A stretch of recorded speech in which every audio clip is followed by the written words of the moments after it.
नमस्कार। कितना दुखद दिवस था वो 26 नवंबर 2008। पाकिस्तानी आतंककारियों ने होटल ताज को, जिसको ताज महल पैलेस होटल कहते हैं बॉम्बे में, उसको घेर लिया था 60 घंटे तक। कुल मिलाकर के बंबई में 166 लोग मर गए, 33 होटल ताज में ही। उनमें से 11 वो लोग थे जो होटल ताज के कर्मचारी थे, कार्मिक थे। एक घंटा भी नहीं सोया था ये व्यक्ति। इसका नाम था Ratan Tata, chairman of Tata Sons. और जब युद्ध खत्म हुआ आतंककारियों से, कुछ शांति बहाल हुई, तो रतन टाटा हर एक कर्मचारी जिसकी मृत्यु हुई, जो जख्मी था, उसके घर गया। और जो मर गए थे उनको पता है क्या वेतन दिया गया? यदि वो जिंदा रहते और होटल ताज में आखिर दम तक जो काम करते रहते, रिटायरमेंट तक जो उनको सैलरी मिलनी चाहिए थी, वो उनके रिश्तेदारों को सौंप दी।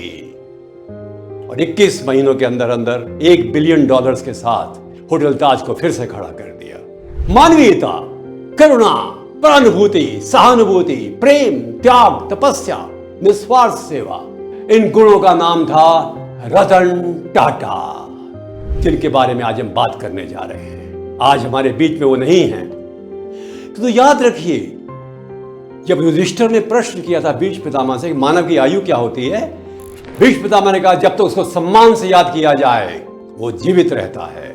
रतन टाटा जीवित हैं, अपनी स्मृतियों के माध्यम से, अपने कर्मों के माध्यम से। 100 बड़ी बड़ी कंपनियां उनका एक समुच्चय, और उसका प्रमुख नए नए एक प्रकार के आविष्कार, अन्वेषण और नए मार्गों पर प्रशस्त करने की क्षमता। रतन टाटा ने एक बार कहा था, मुझे सबसे ज्यादा खुशी तब होती है जबकि लोग कहते हैं कि ये काम नहीं हो सकता, मैं उसे करके दिखा देता हूं। I have that confidence and that pleasure I get from doing the impossible. आइए उसकी जीवनचर्या के बारे में जाने।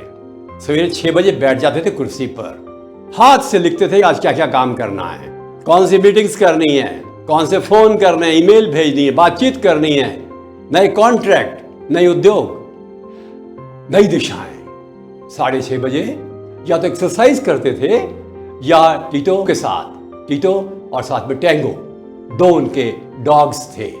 वापस आते 8 बजे नाश्ता करते, और नाश्ता करते करते वो स्ट्रेटेजिक थिंकिंग करते थे। What new can the Tata Sons do? नई चीज क्या कर सकता है? कई बार फोन मिलाते, कई बार किसी एडवाइजर को बुला लेते, और 9 बजे बैठ जाते अपने सारी टीम के साथ। हर एक कंपनी, हर एक संस्था का मूल्यांकन करते थे और बातचीत करते थे कि किस प्रकार से और अधिक अच्छी क्षमता को अपना स्वयं का एक माध्यम बनाया जा सकता है प्रगति का। कुछ नया करो, और चाय से लेकर के हवाई जहाज तक सब चीजों में अपनी दखल रखने वाला टाटा सन्स हिंदुस्तान के लिए एक बिजनेस हाउस ही नहीं है, हमारे देश का, हमारी गरिमा का प्रतीक है। 12:30 बजे वो लंच लेते थे।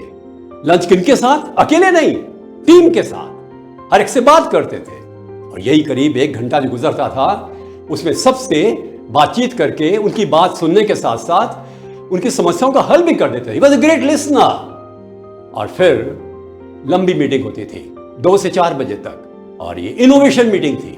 What new can be done.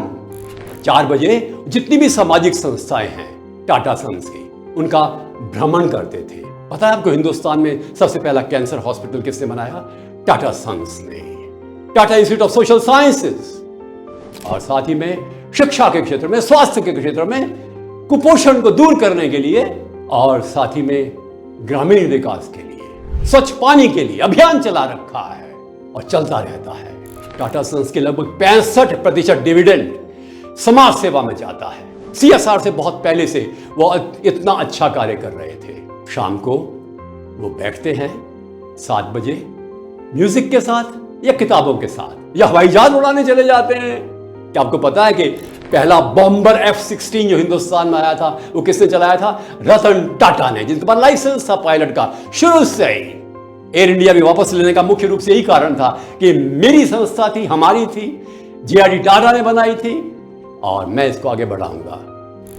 9 बजे खाना खाते, हल्का और बहुत ही सिंपल थे, हम्बल थे, और इसीलिए शायद सफल भी थे। आज देश में प्रेरणा के स्रोत हमारे पास जो हैं उनको हम याद करते हैं, चाहे वो अब्दुल कलाम साहब हों, चाहे लाल बहादुर शास्त्री जी हों, चाहे वो रतन टाटा हों, जे.आर.डी. टाटा हों या घनश्याम दास बिरला हों। ये हमारे लोग थे, इनकी विरासत हमारे पास है, हम भी सुरक्षित रखें। और एक बात सीखें रतन टाटा से, ईमानदारी, नैतिकता, nothing to violate the principle not only of goodness and compassion but also of honesty. करुणा और अच्छाई के सिद्धांतों का किसी प्रकार से उल्लंघन नहीं करना और नैतिकता का भी नहीं। हम ईमानदार रहें अपने प्रति, देश के प्रति। नमस्कार।